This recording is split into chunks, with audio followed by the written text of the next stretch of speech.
Hey everyone! This is Tumalip the podcast, episode number 13.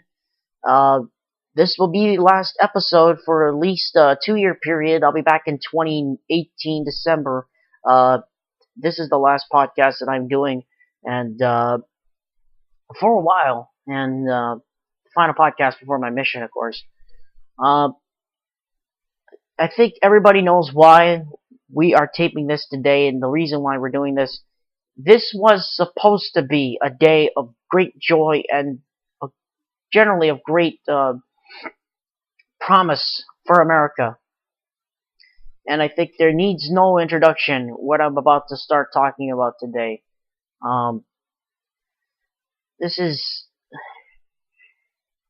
it's tough for me to talk about, but I have to talk about it. And by the way, people, I voted yesterday for the first time as an American citizen. And yes, I am a legal American citizen. For those voters of Trump that are currently watching or listening to this and are currently hearing about this on the dawdle. So it's this is going to be a very difficult subject for me to talk about because I love this country dearly. I love this country. I love North America in general. Though I haven't visited Mexico, I still love them as well.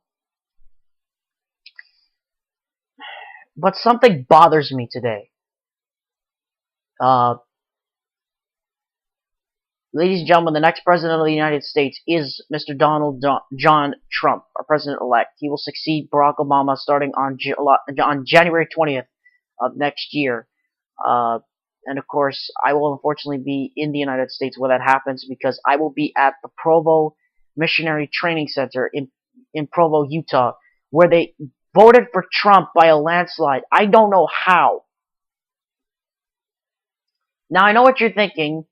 You're hearing an LDS member talk about a Republican. And I know that some of the devout Mormons that are listening to this that are saying to me that you're supposed to be neutral on these stances.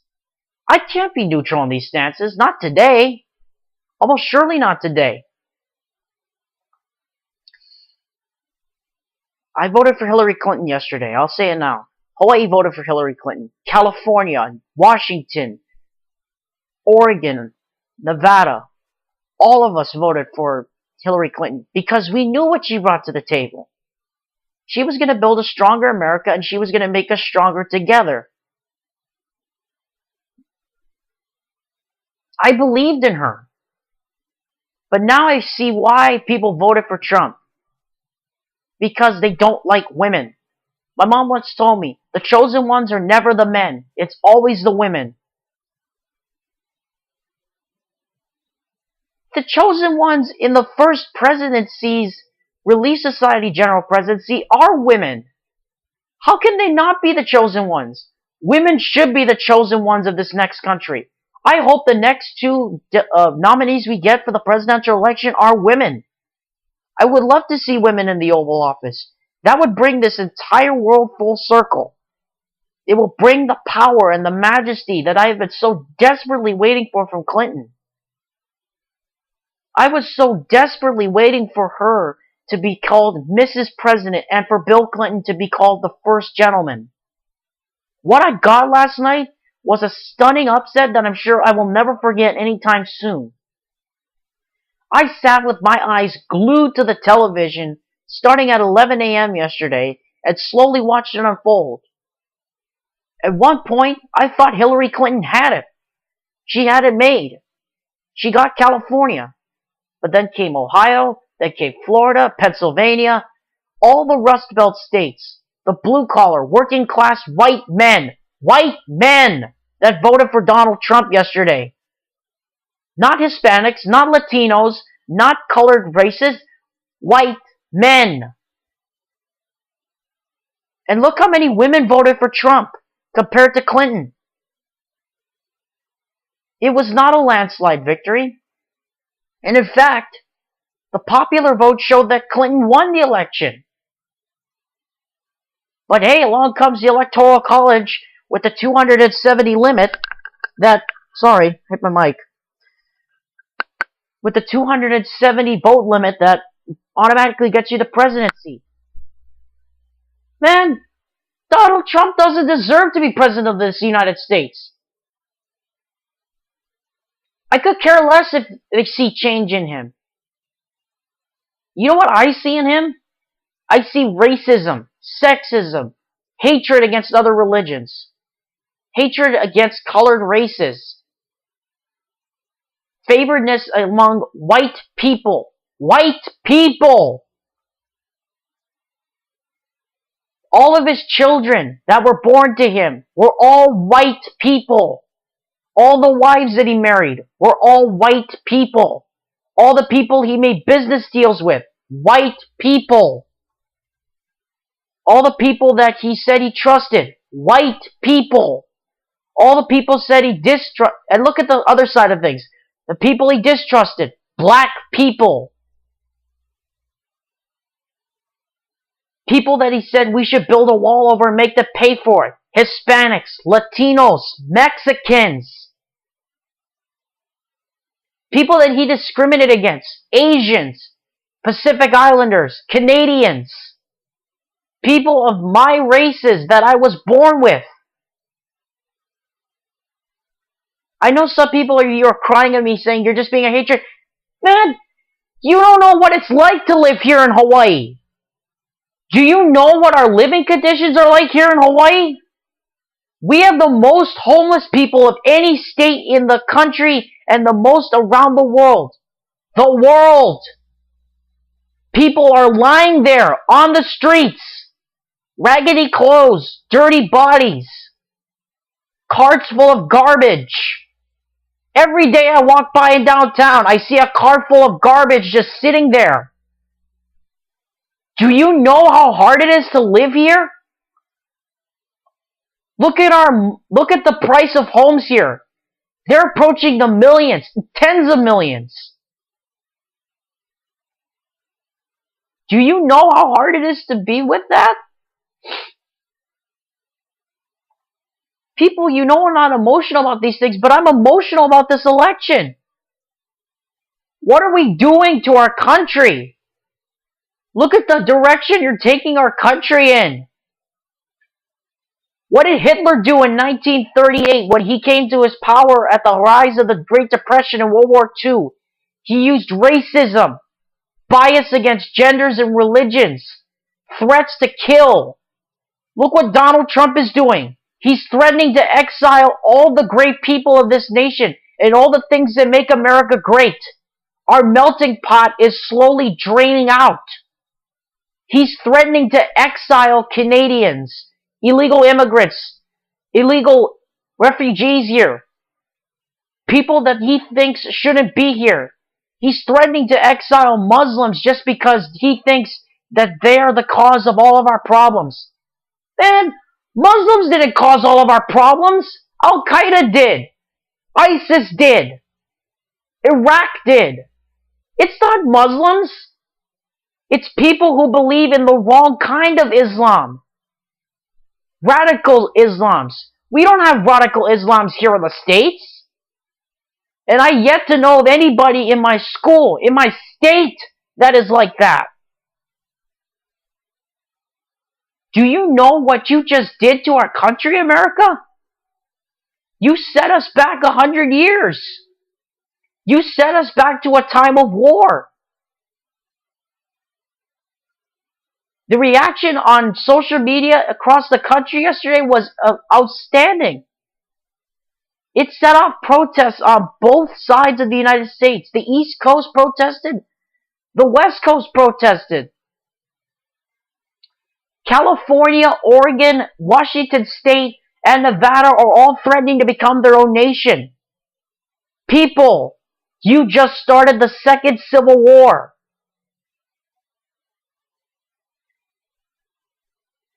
I can't take that. I can't live with that. I'm never going to live down the result of this election.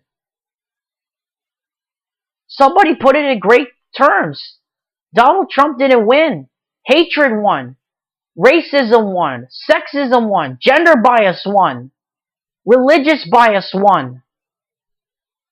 In all shortness and likelihood, America lost this election, period.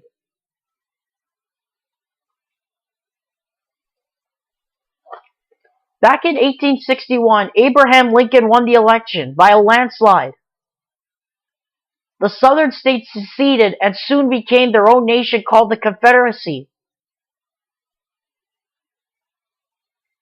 The Union won. But now we're headed for a completely different type of civil war.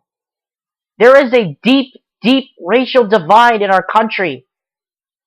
Hate crimes against Latinos, against black people, against people of my own race.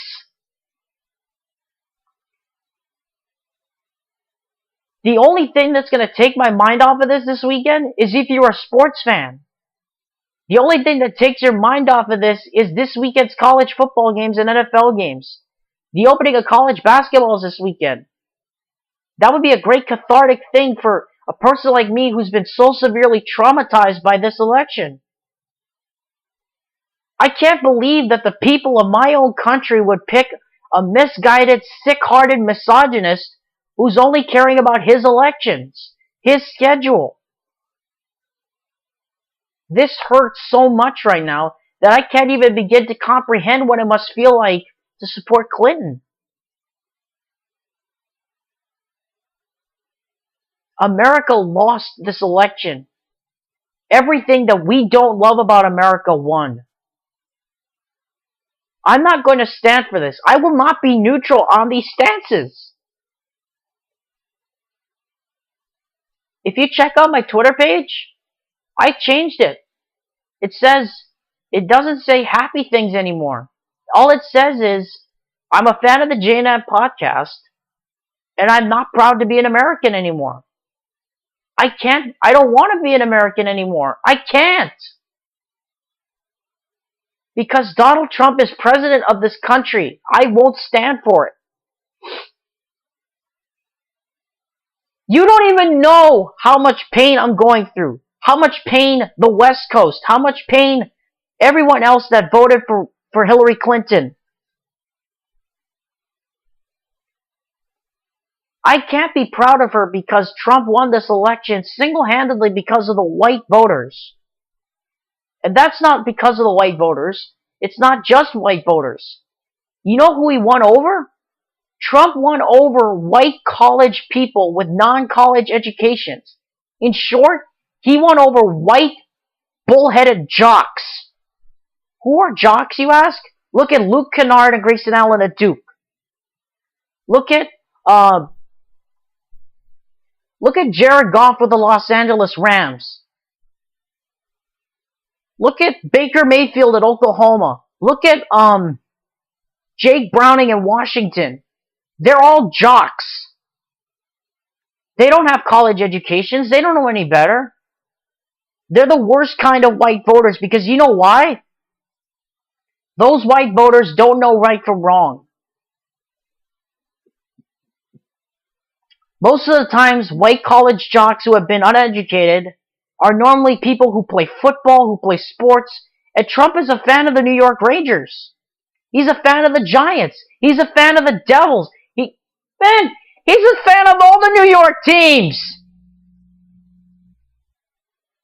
So I'm urging New York, please write to Andrew Cuomo, write to Mayor Michael Bloomberg. Tell him that Trump is not welcome in your sporting events anymore. And I might do the same thing too here in Hawaii.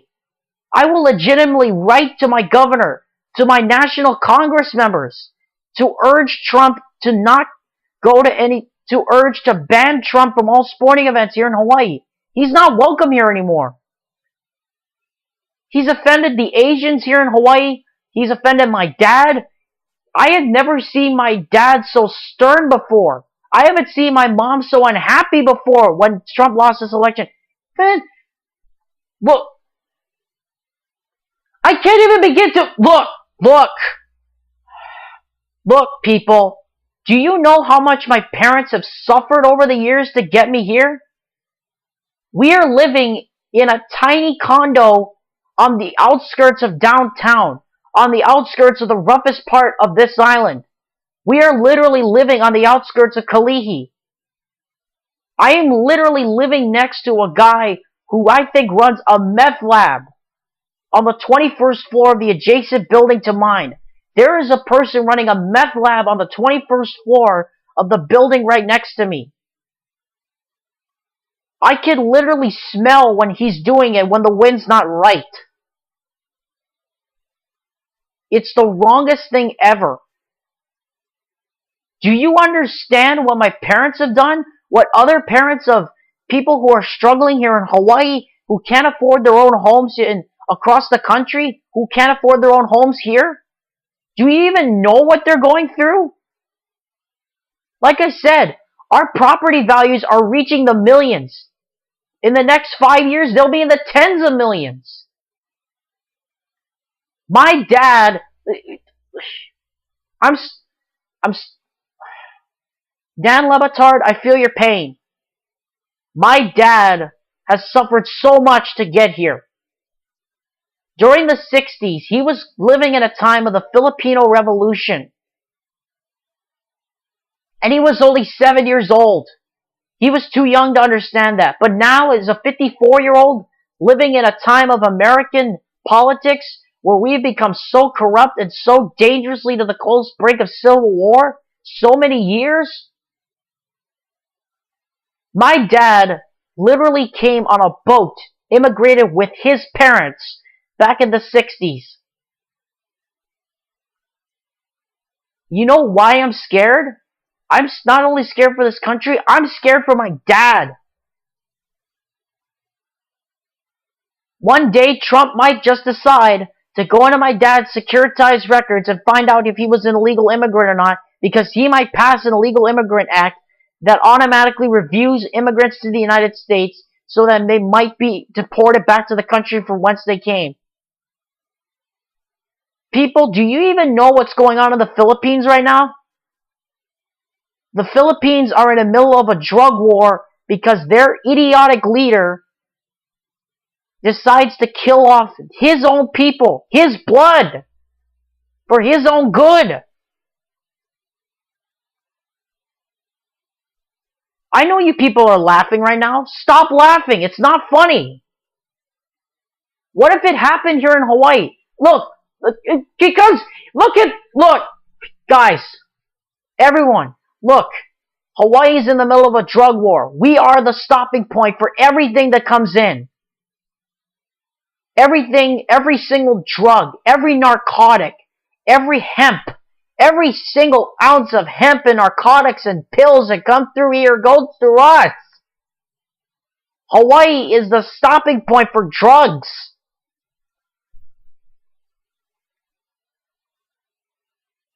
What happens if Trump takes the presidency and doesn't follow through on his promise to stop drugs from being imported? What if he only exiles illegal immigrants? He's even said that we need to create nuclear weapons to defend ourselves against North Korea. What good are we doing ourselves by electing this man president? What good are we doing ourselves? I feel like crying right now because Donald Trump is president. America lost this election single-handedly. The populace has spoken, but the Electoral College just decided to give him the presidency. Let me get back to the story of my dad. I'm going on a tangent. My dad immigrated from the Philippines in 1969 when he was only 7 years old. He came to this country, his parents came to this country to start anew. They're both dead.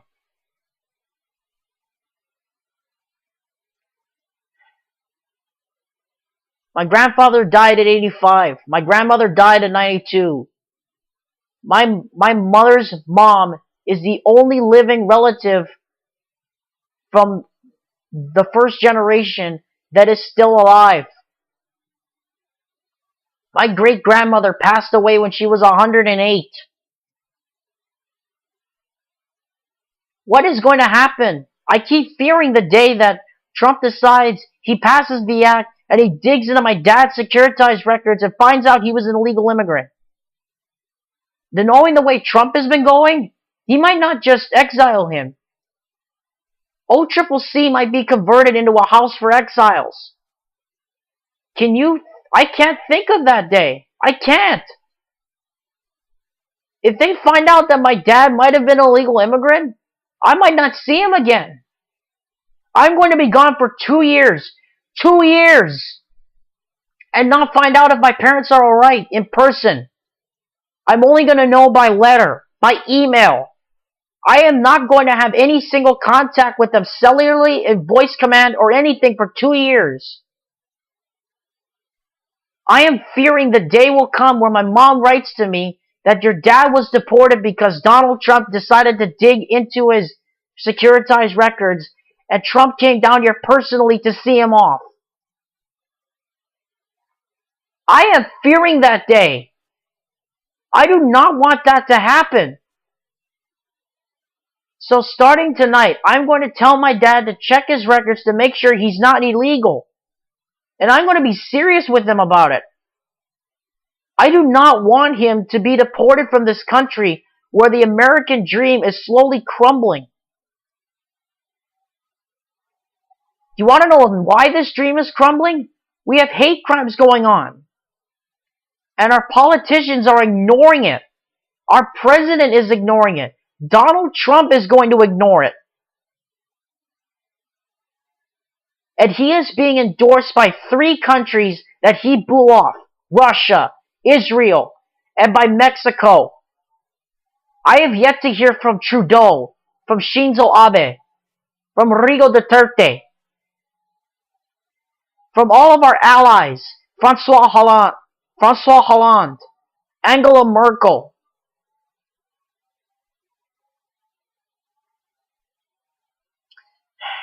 He is being endorsed by countries that we are not supposed to be making friends with. What does that say about us as Americans? We're still getting ourselves into too many businesses overseas. What is the wall going to be? That's overseas. The North American Free Trade Agreement, or NAFTA, is being threatened to be renegotiated. Canada might become our enemy in 3 years. And we might not be in good standing to travel back to the place that we love in Whistler. Our international vacations could be on the line with Trump. If he negotiates NAFTA, Canada will no longer be our friends anymore. And we won't be able to travel to Canada. Canada's my favorite place. I love the Canadians. I love Vancouver, Toronto, Canada, Calgary, Montreal, Quebec City. I've always wanted to travel to Halifax, to Prince Edward Island, the home of my ancestors. If he renegotiates NAFTA, we can't visit Auntie Lucy. We can't visit my dead ancestors in Prince Edward Island. I am fearing everything with Trump. And I'm glad I'm getting this off my chest right now, because it's been nagging me for the last 24 hours. Because if you're not so sure about what happened, the election took place over 24 hours ago. War uncertainty is being dragged into me now more than ever.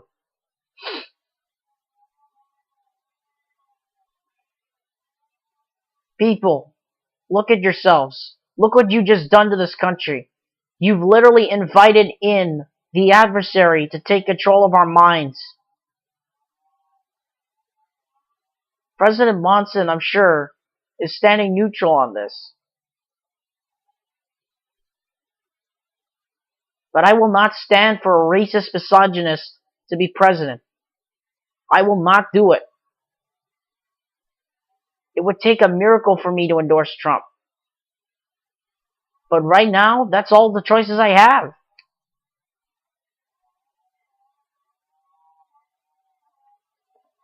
It's really all the choices I have. It's all the choices we have as a country.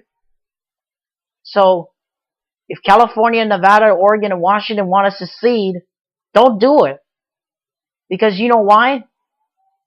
Despite all the bad things we say about Trump, all the stuff that we don't agree with him, We can't complain about him now because he's our president. He's the next one that's going to lead our generation into the future. How is he going to do that? Hopefully it's not by starting with deporting all the illegal immigrants. That's not the way you start. You're inheriting a Washington that has been seen as distrustful and illegitimate for the last 24 years. When it comes time for change, and he wants to bring change, he better bring it up. Because you know why? In 4 years, when I come back, if I'm not happy with it, I'm going to vote for somebody else. I've already determined I'm going to vote for somebody else in 4 years. And listen to me, a devout LDS member, talking about presidential elections and presidential races. I've already determined that I'm going to vote for somebody else in 4 years. I'm not going to have Trump as our president again in the next 4 years. I do not want him reelected. It's tough to talk about, I know. But that's the thing, but that's what we have to deal with.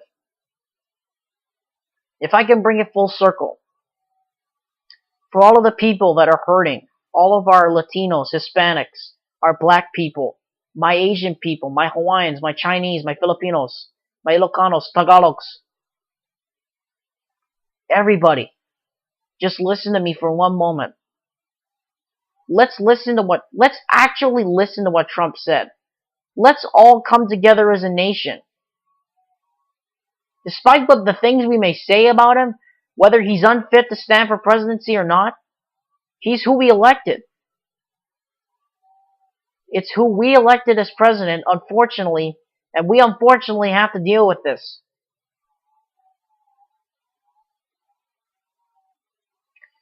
He's our problem now, and we have to solve the problems with him. So let's all come together as one nation, under God, indivisible. Because united we stand, divided we fall. And this is a time where we're divided, and we need to unite.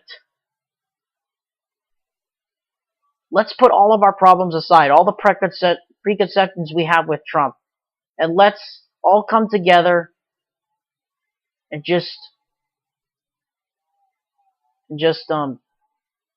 let's all just come together. There's nothing more we can do now.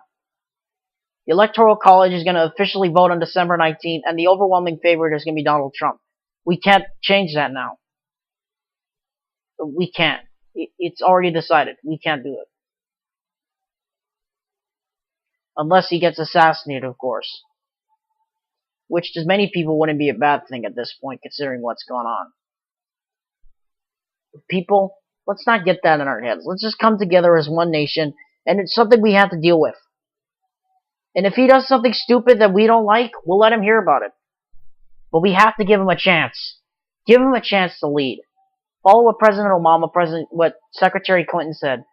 Clinton will still be around. She'll still be secretary. I'm sure Clinton will still be around because you know what the funny thing about Trump is? He respects her. Trump respects everything about Clinton. And I even heard it last night. I mean, yes, I still hate the guy, but the way he wins, he won with class last night. We can't take anything away from him for that. And I know many people were expecting me to launch into a tirade about how somebody should conspire against him to be assassinated. But we can't do that now. We cannot do that. Because if we do that, who's going to replace him? That's the only uncertainty. If he ends up, in the unlikely event he does get assassinated, who's going to replace him? That's the question. We have to give him a chance, people. That's all I'm going to say. And that really is all I'm going to say for the next 2 years. Because when I come back in 2 years, this country might look completely different than the way it looks right now. So, I'd like to thank my teacher, Mr. Ragus. I'd like to thank my friends who have been on this podcast. It's been an honor and a pleasure being with you all for the last couple of years or so. And as far as all things are considered, let's just Let's just come together as one nation under God, because united we stand, divided we fall. We need to indeed be united.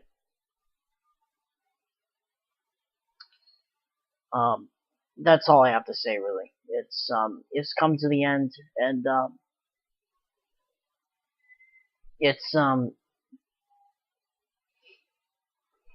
most definitely been a tough time, but America will rise again. We will.